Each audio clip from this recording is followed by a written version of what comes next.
ఏవో బహుమానాలు పట్టుకెళ్ళాడు మేనల్లుడికి. అన్నీ అక్కడ పెట్టి ఒరే నాన్న నీకు తెచ్చాను రా అని చూపిస్తుంటే ఇవన్నీ ఇస్తూ ఉండడంలో సుదర్శన చక్రాన్ని పక్కనెట్టుకున్నాడు ఆయన.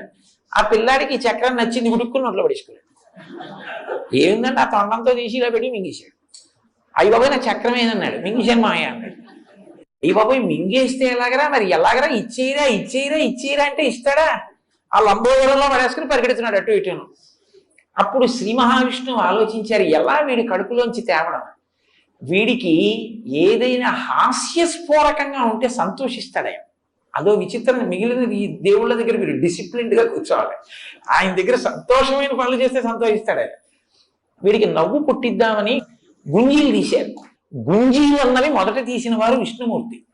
తీస్తే వినాయకుడు చూసి మామయ్య మామయ్య అదేమిటి ఇలా పట్టుకుని అలా ఊగుతున్నామని పెద్ద నవ్వు నవ్వాడు. పిల్లవాడికి పలక మారి లోపల నుంచి సుదర్శన చక్రం బయటపడింది. అమ్మయ్య చాలా బాగుంటాడు.